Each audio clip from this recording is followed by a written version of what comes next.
Hello praise the Lord everyone. एक बार फिर से आप सभी का आज के इस मनन में स्वागत है। मैं आप सभी का तहे दिल से शुक्रिया अदा करता हूं, आप सभी के प्रेम के लिए, आप सभी की प्रार्थनाओं के लिए, आप सभी के सहयोगों के लिए कि आप निरंतर मेरे साथ जुड़े हुए हैं और परमेश्वर के वचन का मनन मेरे साथ मिलकर करते चल रहे हैं। प्रभु आप सभी को आशीष दे। आइए आज हम मत्ती रचित सुसमाचार उसके 17वें अध्याय की ओर अपने ध्यान को केंद्रित करेंगे। जो ही आप 17वें अध्याय को पढ़ेंगे तो यहाँ पर हमें यीशु मसीह के रूपांतरण के बारे में दिखाई देता है कि प्रभु यीशु मसीह का रूपांतरण होता है। क्या घटना घटी है, आइए वचन में चलें। जैसा लिखा है, 6 दिन के बाद यीशु ने पतरस और याकूब और उसके भाई यूहन्ना को साथ लिया और उन्हें एकांत में किसी ऊंचे पहाड़ पर ले गया। वहां उनके सामने उसका रूपांतरण हुआ और उसका मुंह सूर्य के समान चमका और उसका वस्त्र ज्योति के समान उजला हो गया और मूसा और एलिया उसके साथ बातें करते हुए उन्हें दिखाई दिए। जब ये रूपांतरण हुआ, जैसे ही प्रभु यीशु मसीह का रूपांतरण उस पर्वत पर हुआ, तो उसके साथ जो शिष्य थे जिनको उसने अपने साथ लेकर उस एकांत में उस पर्वत पर लेकर गया, तो वो देखकर भयभीत हो गए और वे सोचने लगे क्या घटना घटती है आगे, वो क्या विचार रख रहे हैं। इस पर पतरस ने यीशु से क्या कहा, हे प्रभु, हमारा यहाँ रहना अच्छा है। यदि तेरी इच्छा हो तो मैं यहाँ 3 मंडप बनवाऊं, एक तेरे लिए, एक मूसा के लिए और एक एलिया के लिए। जब बोल ही रहा था तो वचन कहता है कि एक उजले बादल ने उन्हें छा लिया और उस बादल में से यह शब्द निकला, यह है मेरा प्रिय पुत्र है जिससे मैं प्रसन्न हूं, इसकी सुनो। मेरे प्रियो, इस वचन को जब हम पढ़ते हैं तो बहुत ही खूबसूरत ये वचन लगता है कि जब पतरस और जो शिष्य उसके साथ गए हैं वो यीशु मसीह को जब ट्रांसफॉर्म होते हुए देखा, रूपांतरण जब उसका हुआ, तो वो सोचने लगे कि हम 3 मंडप बनाएंगे और इन 3 मंडप में एक प्रभु यीशु मसीह के लिए, एक मूसा के लिए और एक एलिया के लिए। लेकिन तभी वहां पर एक बादल ने उन्हें छा लिया और वो बादल कोई और नहीं, स्वयं परमेश्वर अपनी आवाज उनको देता। और क्या निर्देश देता है, आगे लिखा है, जैसे ही उन बादल ने उन्हें छा लिया, यह और उस बादल में से यह शब्द निकला, यह मेरा प्रिय पुत्र है जिससे मैं प्रसन्न हूं। तो यहां पर 17वें अध्याय में स्वयं परमेश्वर अपने उस गवाही को, अपने उस वक्तव्य को देके, अपने उस शब्द को देके इन शिष्यों को बोल रहा है कि जिसको तुम देख रहे हो, जिसको तुम अपने सामने अपने संग संग चलते हुए देख रहे हो, ये कोई और आम इंसान नहीं है, ये स्वयं मेरा प्रिय पुत्र है। अभी थोड़ी देर पहले जो 16वां अध्याय हमने पढ़ा था, 16वें अध्याय में आपको स्मरण होगा, अगर आप मेरे साथ कल के मनन में बने होंगे तो आपने इस बात को देखा होगा कि प्रभु यीशु मसीह ने पतरस से पूछा था कि हे पतरस, तुम मुझे क्या कहते हो? तो पतरस ने कहा, हे प्रभु, तू परमेश्वर का पुत्र मसीहा है। वो पतरस जो 12 शिष्यों में से पहला जो रहा शिष्य, जिसने यीशु मसीह को मसीहा करके, जो परमेश्वर का पुत्र है, उसको उसको स्वीकार किया। लेकिन अब स्वयं पतरस नहीं, लेकिन पतरस उस बात को देख रहा है और वहां पर परमेश्वर उसको उस बादल में से होकर उनको आवाज दे के कह रहा है। जैसे ही उस बादल में से एक शब्द निकला, यह है मेरा प्रिय पुत्र है, तुम इसकी सुनो। और तब हम जैसे ही आगे पढ़ते हैं तो लिखा है, चेले यह सुनकर मुंह के बल गिर गए और अत्यंत डर गए। यीशु ने पास आकर उन्हें छुआ और कहा, उठो, डरो मत। तब उन्होंने अपनी आंखें उठाई और यीशु को छोड़ और किसी को ना देखा।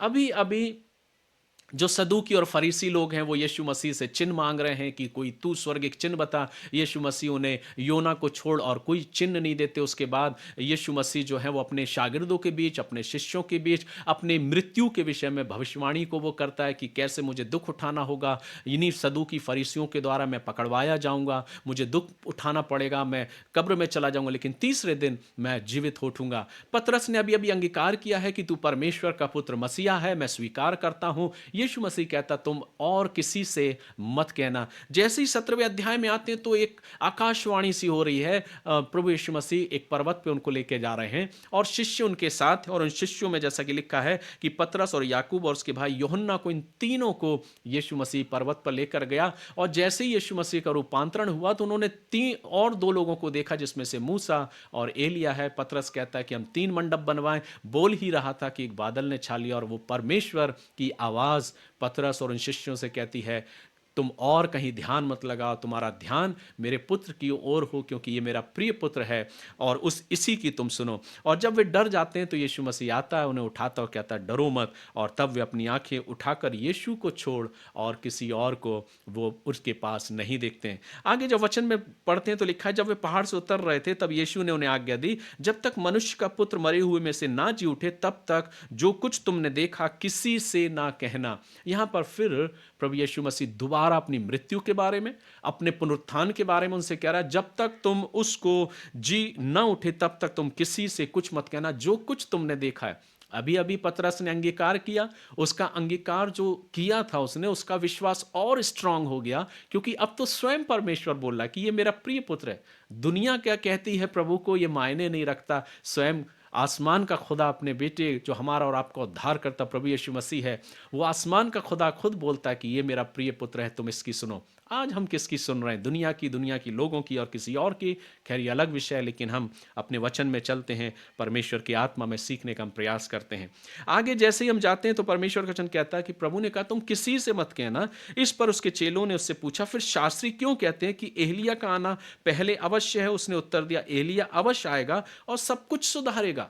यहां प्रभु यीशु मसीह उनकी जिज्ञासा को दूर करता है, कहता है सब कुछ सुधारेगा, परंतु मैं तुमसे कहता हूं कि एलिया आ चुका है और लोगों ने उसे नहीं पहचाना, परंतु जैसा चाहा वैसा ही उसके साथ किया, इसी रीति से मनुष्य का पुत्र भी उनके हाथों से दुख उठाएगा। इस प्रकार से प्रभु यीशु मसीह अपनी बात को रखते हो। तब चेलों ने समझा कि उसने यूहन्ना बपतिस्मा देने वाले के विषय में कहा है।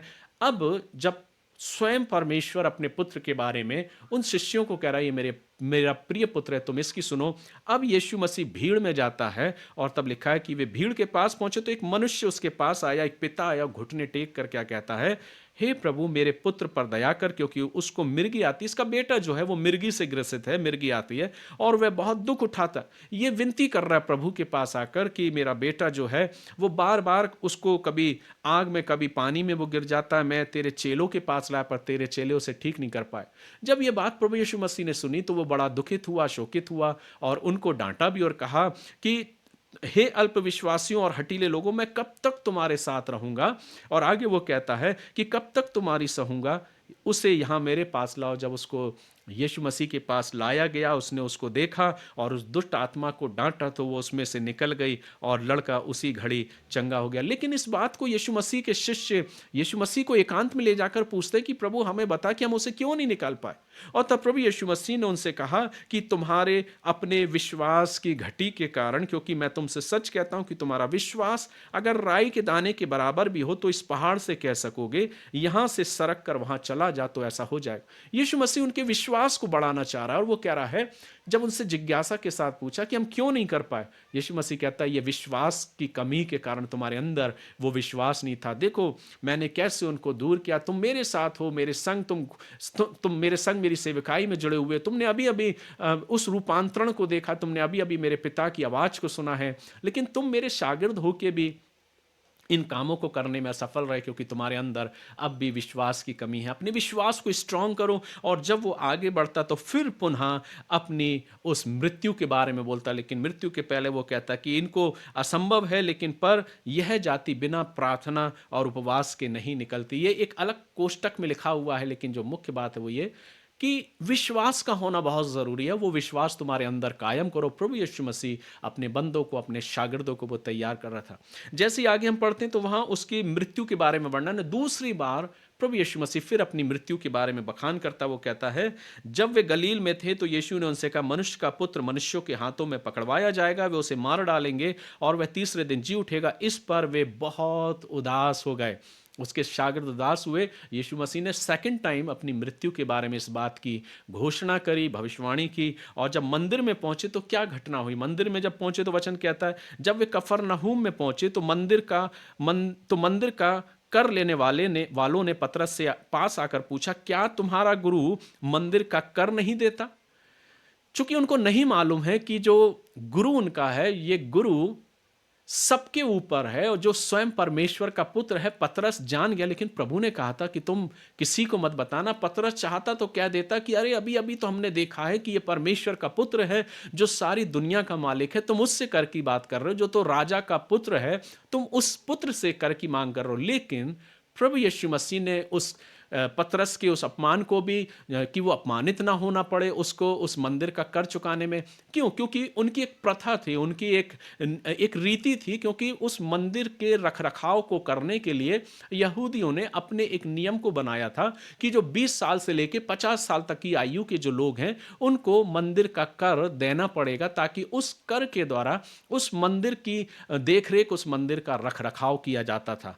तो उस कर को देने के लिए जब गुरु से पूछा गया, प्रभु यीशु मसीह के विषय में पतरस से कहा गया कि तुम्हारा गुरु मंदिर का कर नहीं देता, उसने कहा हाँ देता है। जब वह घर में आया तो यीशु ने उसके पूछने से पहले ही उनसे कहा, हे शौमन, तू क्या सोचता, पृथ्वी के राजा महसूल या कर किन से लेते हैं, अपने पुत्रों से या परायों से? पतरस ने उससे कहा परायों से। यीशु ने उससे कहा तो पुत्र बच गए, तो अब इसलिए कि हम उन्हें ठोकर ना खिलाएं, तू झील के किनारे जाकर बंसी डाल। क्यों कहा प्रभु यीशु मसीह ने कि ताकि वे ठोकर ना खाएं? तू जा और झील में बंसी डाल, और जो मछली पहले निकले उसे ले और उसका मुंह खोलना, और तुझे एक सिक्का मिलेगा, उसी को लेकर मेरे और अपने बदले में दे देना। तो यहां पर प्रभु यीशु मसीह अपने उस ईश्वरत्व को वहां प्रकट नहीं कर रहे हैं, लेकिन एक मानव का पुत्र होने के नाते वो यहां पर परमेश्वर का पुत्र की हैसियत से अपने आप को राजा का बेटा करके नहीं ला रहा है, क्योंकि राजा का बेटा को कर देना नहीं है, वो नहीं लेगा कर। लेकिन चूंकि वो मनुष्य का पुत्र है और इसलिए वो किसी भी रीति से अपने शागिर्द को, अपने आप को अपमानित नहीं करना चाहता, वो अपने उस ईश्वरत्व को पतरस के समक्ष प्रस्तुत करता। वो कहता तू जा, अपनी बंसी को झील में डाल, और जो पहली मछली मिले उसको, उसका मुंह खोलना, और उसमें एक सिक्का मिलेगा, और ला के तेरे और मेरे बदले इस मंदिर के कर को तू दे दे। और पतरस जाता है और वो वैसा ही पाता है। इस पूरी घटना में जो हमको यीशु मसीह का ईश्वरत्व प्रकट आता है कि पतरस ने भी यीशु मसीह को देख लिया कि वो परमेश्वर का पुत्र है। स्वयं परमेश्वर ने उसे अपना पुत्र करके घोषित किया। स्वयं यीशु मसीह अपनी मृत्यु के बारे में, अपने पुनरुत्थान के बारे में बोलता है, और जब मंदिर में आता है तो वो कहता है कि कर देना जरूरी है। और तब वो पतरस को भेजता है, अपनी ईश्वरत्व को प्रकट करता है कि तू जा और जो मछली पहले मिले उसका मुंह खोलना, और उसके मुंह से जो सिक्का मिले उसे मेरे और अपने बदले जाकर इस मंदिर के कर को दे दे। तो यहां पर जो अनोखी शिक्षा में सीखने को मिलती है मेरे प्रियो, वो ये कि प्रभु यीशु मसीह अपने उस ईश्वरत्व को, अपने उस सामर्थ्य को प्रकट करते हैं, लेकिन बार बार वो अपने शागिर्दों से कहते हैं कि जब तक मनुष्य का पुत्र जी ना उठे तब तक किसी से मत कहना। और एक वक्त ऐसा आया, जब हम आगे पढ़ेंगे मनन में, तब वचन कहता है कि लोगों ने भी उसको देखा, लोगों ने भी जांचा, जो बात यीशु मसीह ने कही थी वो सब कुछ पूरी होती है। लेकिन फिर भी बहुतेरे थे जो उसमें से बदल कर यीशु मसीह के पीछे हो गए, और बहुतेरे थे जिन्होंने अंततः तक विश्वास नहीं किया। लेकिन आज मेरे और आपके लिए क्या सीख मिलती मेरे प्रियो इस वचन के द्वारा, वो ये है कि मुझे और आपको अपने विश्वास में मजबूत बनना है। अपने जीवन में मसीहा को सिर्फ एक चमत्कार करने वाले प्रभु की रीति से अपने जीवन में उपयोग नहीं करना, कि जब प्रार्थना करने जा रहे हैं तो कह रहे हैं प्रभु मेरे लिए ये कर दे, मेरे लिए वो कर दे, मुझे ये चाहिए, मुझे वो चाहिए। अक्सर हमारी प्रार्थनाएं ऐसी ही होती, पर अपने दिल में उसे एक राजा करके स्वीकार करें, उस राजा के पुत्र की रीति से स्वीकार करें, जो राजाओं का राजा, प्रभुओं का प्रभु है। उसे परमेश्वर के उस पुत्र की रीति से, जो मेरा और आपका उद्धार करता, सिर्फ और सिर्फ मेरा और आपका उद्धार करता ही नहीं मेरे प्रियो, लेकिन हर एक गुनहगार का, हर एक उस अशुद्ध व्यक्ति का जिसको इंसान अशुद्ध और अछूत मानता है, प्रभु उनसे प्यार करता, और वो कहता है मैं तुझसे प्यार करता हूं, मैं तुझसे मोहब्बत करता हूं, मैं तुझे आज भी अपने गले लगाने के लिए तैयार हूं, मैं तुझ पर अपनी जान को निछावर, अपनी जान को कुर्बान कर दिया हूं। कितने हैं जो उसकी उस मोहब्बत को, उसकी उस कुर्बानी को पहचान गए, और कितने हैं जो आज भी उसकी मोहब्बत और उसकी कुर्बानी को नहीं पहचान पाए। क्योंकि खुदा को ये भाया है कि जिन्होंने विश्वास किया है उन पर उसको प्रकट करे, और जिन्होंने विश्वास नहीं किया उन पर वो क्यों कर प्रकट करेगा। इसलिए आइए अपने जीवन में विश्वास से यूं ही आगे बढ़ते जाएं, अपने आप को प्रभु के साथ जोड़ें, प्रभु के साथ बना के रखें, क्योंकि वो स्वर्ग का परमेश्वर सदैव मेरे और आपके साथ है। प्रभु आज इस वचन के द्वारा हम सभी को आशीष दे। आशा करता हूं कि आपने इस वचन के द्वारा जरूर आनंद को पाया होगा। प्रभु का अनुग्रह, प्रभु का आनंद आपके जीवन, आपके परिवारों में बहुत अधिक आय से हो, और आप परमेश्वर के अनुग्रह में दिन ब दिन यूं ही आगे बढ़ते जाएं। प्रभु इन वचनों के द्वारा आप सभी को आशीष दे। कल हम फिर मुलाकात करेंगे प्रभु के वचन से। तब तक प्रभु का अनुग्रह, प्रभु की आशीष और उसकी सुरक्षा आप सभी के साथ हो। God bless you. है।